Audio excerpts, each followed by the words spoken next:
Halo, Assalamualaikum warahmatullahi wabarakatuh. Salam stabil untuk kamu dan orang-orang yang kamu sayangi. Semoga kamu dan orang-orang yang kamu sayangi masih terus diberikan kestabilan kehidupan dalam hal kesehatan. Itu penting. Ekonomi apalagi penting juga. Dan psikologi agar kamu terus bisa berpikir, bertindak, dan berperilaku stabil di tengah kondisi-kondisi yang semakin tidak stabil ini. Oke, tadi kita ada mengatakan kestabilan psikologi ya, supaya nggak gampang marah-marah, karena orang sekarang gampang marah-marah. Nah, nggak ada salahnya kalau kita kembali belajar kata-kata atau istilah-istilah yang berasal dari bidang ilmu psikologi. Nah, ini buat psikolog, mahasiswa-mahasiswa psikologi, atau orang-orang yang pengen tahu nih kira-kira arti psikologinya apa ya, ini apa ya, jangan taunya cuman penyakit-penyakit atau fobia-fobia aja. Jadi paling nggak kita bisa paham apa itu psikologi. Oke, mari kita sama-sama belajar istilah-istilah yang ada dalam ilmu psikologi yang ada di dalam Kamus Besar Bahasa Indonesia. Ayo. Kita boleh bangga dengan menggunakan bahasa asing, tapi jangan sampai bangga kita terhadap bahasa asing lebih tinggi dari bangga kita dengan menggunakan bahasa Indonesia. Ayo sama-sama kita menjadikan bahasa Indonesia menjadi raja di tanah airnya sendiri. Sebelumnya aku belum pernah jelasin atau kita belum pernah belajar apa itu psikologi. Nah, berdasarkan Kamus Besar Bahasa Indonesia, psikologi artinya adalah ilmu yang berkaitan dengan proses mental, baik normal maupun abnormal, dan pengaruhnya pada perilaku atau ilmu pengetahuan tentang gejala dan kegiatan jiwa. Nah, jadi psikologi itu titik beratnya ada di mental, kemudian ada di jiwa. Jadi dia adalah sebuah ilmu yang berkaitan dengan mental, baik itu mental yang baik ataupun mental yang normal ataupun abnormal ya. Dia terus mempelajari dan pengaruh mental tersebut terhadap perilaku, serta ilmu pengetahuan tentang gejala dan kegiatan jiwa. Gitu. Jadi udah pada tahu ya. Saya juga baru tahu ya. Semoga menambah wawasan untuk kamu. Untuk istilah pertama pada bagian ini nih, ada istilah psikologi yang disebut dengan akroparestesia. Akroparestesia ini dalam Kamus Besar Bahasa Indonesia artinya adalah sensasi mati rasa seperti tersengat atau gatal di tangan atau kaki. Gitu, ingat ya. Ini mati rasa ya seperti gatal di tangan atau kaki ya, berarti tangan dan kaki, bukan mati rasa di hatimu. Kalau kamu udah mati rasa, ya udah. Ya cari yang lain aja yang bisa menghidupkan rasamu kembali. Itu soal hati, men. Tapi sekali lagi, akroparestesia dalam Kamus Besar Bahasa Indonesia dalam bidang ilmu psikologi artinya adalah sensasi mati rasa seperti tersengat atau gatal di tangan atau kaki. Begitu. Semoga menambah wawasan untuk kamu. Istilah selanjutnya yang disebut dengan akrotomorfilia. Gimana sih, sorry ya. Akrotomorfilia ini dalam Kamus Besar Bahasa Indonesia memiliki pengertian gangguan dalam perilaku seksual yang ditandai dengan fantasi gairah dan dorongan seks yang menganggap kaki pasangannya seperti diamputasi gitu. Ini semacam gangguan dan perilaku seksual ya. Jadi dia merasa dia akan bergairah secara seksual ketika melihat pasangannya seolah-olah kakinya seperti diamputasi gitu. Aneh juga ya, tapi itu ada sih kayaknya. Kenapa itu ada? Ya karena istilahnya ada, berarti itu ada. Ya semoga orang-orangnya cepat sadar. Ya ini kan gangguan ya, jadi harus cepat dihilangkan ya. Datanglah psikolog.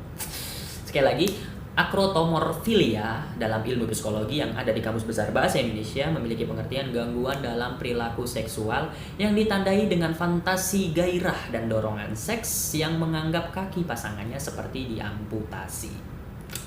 Semoga menambah wawasan.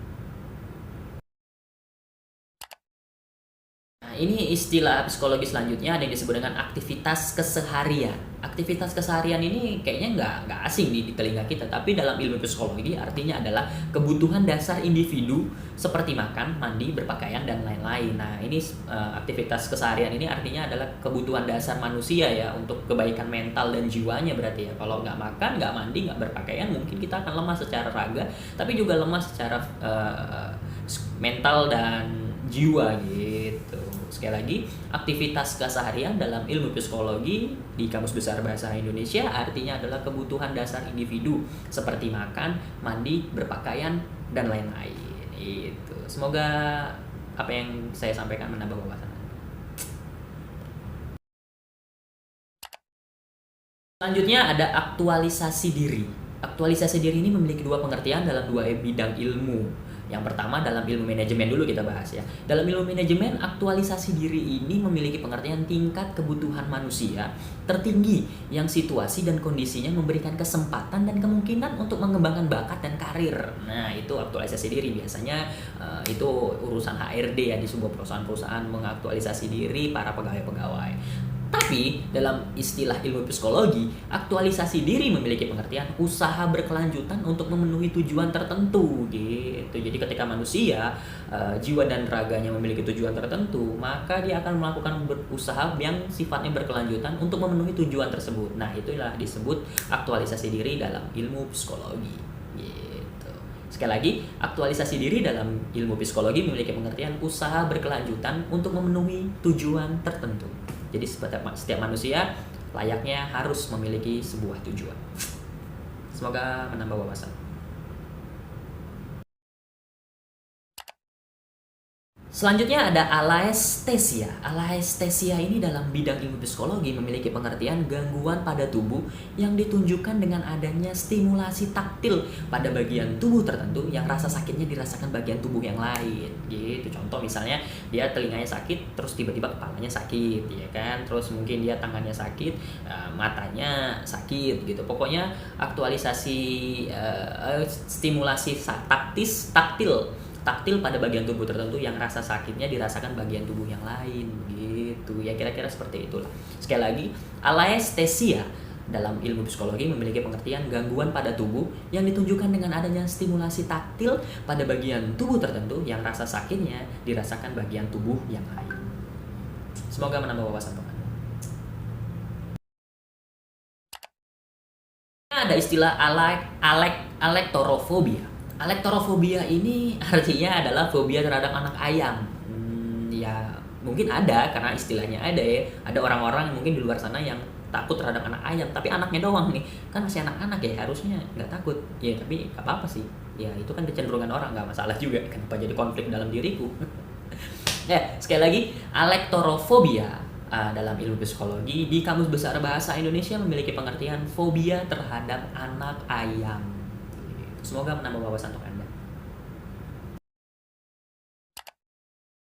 Ya, istilah algofobia. Algofobia dalam ilmu psikologi di Kamus Besar Bahasa Indonesia memiliki pengertian fobia terhadap rasa sakit, baik merasakan, menyebabkan, atau melihat orang kesakitan. Oh gitu ya, kalau misalnya melihat orang kesakitan wajar sih, mungkin dia takut melihat orang kesakitan, terus menyebabkan oh ini bagus juga nih, artinya orang-orang yang kecenderungan memiliki algofobia ini dia nggak akan nyakiti hati orang gitu loh, nggak akan menyakiti orang. Mungkin ini sakit secara fisik mungkin ya, bukan secara hati kali, dia nggak mau nyakitin orang ya kan, secara fisik bagus juga, tapi merasakan sakit ini bahaya juga ya. Kalau dia misalnya jatuh terus dia teriak-teriak, kenapa kamu, saya takut sakit. Ya semua orang takut sakit pasti ya, tapi nggak apa-apa. Kenapa jadi konflik lagi?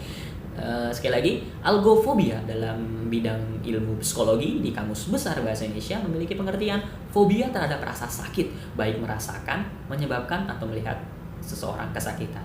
Jadi buat orang-orang, tolong jangan sakiti hati orang-orang yang memiliki kecenderungan algofobia, karena dia terlalu takut untuk merasakan rasa sakit.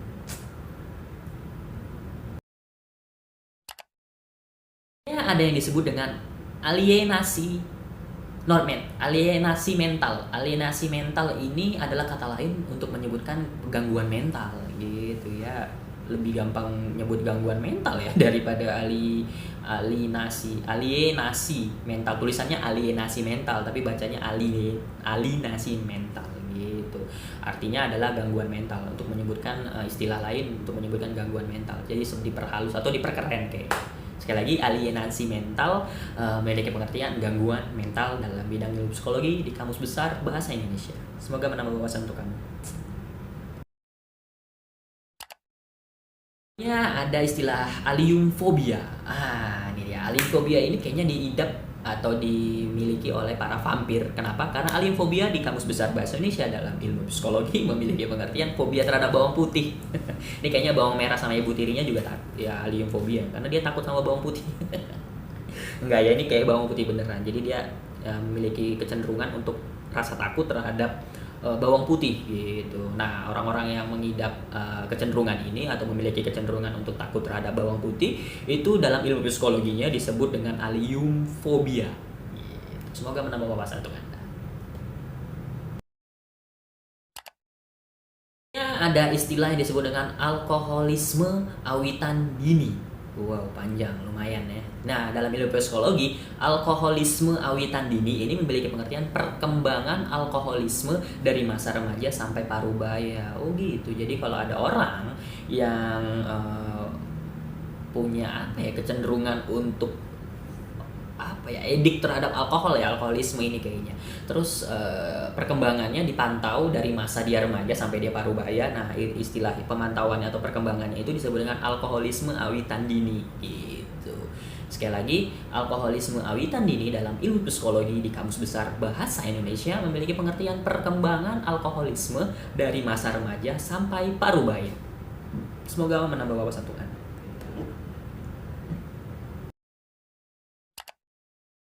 Selanjutnya ada yang disebut dengan alkoholisme awitan lanjut. Nah, kalau tadi alkoholisme awitan dini adalah perkembangan dari remaja ke parubaya, kali ini alkoholisme awitan lanjut dalam ilmu psikologi di Kamus Besar Bahasa Indonesia memiliki pengertian alkoholisme yang muncul pada usia pertengahan atau lanjut gitu. Jadi kayak dia di tengah-tengah usia, pertengahan usianya sama usia lanjutnya itu dia mengidap kayak kecenderungan terhadap alkoholnya makin tinggi. Nah, itu yang disebut dengan alkoholisme awitan lanjut gitu. Jadi sekali lagi, alkoholisme awitan lanjut dalam ilmu psikologi di Kamus Besar Bahasa Indonesia memiliki pengertian alkoholisme yang muncul pada usia pertengahan atau lanjut. Semoga menambah wawasan. Selanjutnya ada istilah alodinia. Alodinia ini bukan saudaranya alo dokter ya, bukan. Nah, alodinia ini dalam ilmu psikologi yang ada di Kamus Besar Bahasa Indonesia memiliki pengertian persepsi rasa sakit yang memunculkan stimulus rasa tidak sakit. Nah, ini jadi semacam terapi kayaknya ya, ketika kita memiliki rasa sakit, jadi kita distimulus supaya menimbulkan persepsi bahwa rasa sakit itu tidak sakit gitu. Jadi disebut dengan alodinia. Iya. Sekali lagi, alodinia dalam bidang ilmu psikologi yang ada di KBBI memiliki pengertian persepsi rasa sakit yang memunculkan stimulus rasa tidak sakit. Semoga menambah wawasan untuk Anda. Oke, untuk pembahasan tentang istilah-istilah dalam ilmu psikologi yang ada di Kamus Besar Bahasa Indonesia, kayaknya untuk kali ini segitu dulu. Karena kalau masih banyak lagi istilah-istilah lain, tapi kalau kita bahas semua, nggak akan cukup karir hidup saya. Apalagi nanti konten saya nggak ada lagi dong. Nah, makanya kita potong-potong aja, nggak apa-apa. Ini udah kayak bagian ketiga sih ini psikologi ya, tapi nggak tahu, nanti kita akan lihat di database. Oke, itu aja tadi istilah-istilah dalam ilmu psikologi yang ada di Kamus Besar Bahasa Indonesia. Sekali lagi, sifatnya konten ini hanya untuk membacakan kembali istilah-istilah atau kata-kata yang ada di dalam Kamus Besar Bahasa Indonesia dalam bidang-bidang ilmu pengetahuan yang ada di Kamus Besar Bahasa Indonesia gitu.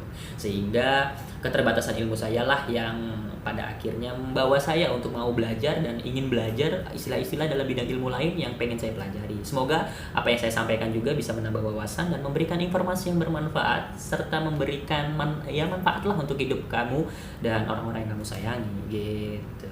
Ya, akhir kata dari saya, salam stabil. Semoga kamu dan orang-orang yang kamu cintai bisa terus memiliki kehidupan yang stabil dalam hal kesehatan, ekonomi, sosial, budaya, politik, dan segala macamnya, terutama psikologi, supaya kamu gak gampang marah-marah gitu. Dan ke kita semua dan kamu dan orang-orang yang kamu sayangi bisa juga terus bergerak, bertindak, dan berperilaku yang stabil di tengah-tengah kondisi yang semakin tidak stabil ini. Tetap jaga kesehatan teman-teman. Akhir kata, assalamualaikum warahmatullahi wabarakatuh. Salam stabil untuk kamu dan orang-orang yang kamu sayang. Stabil.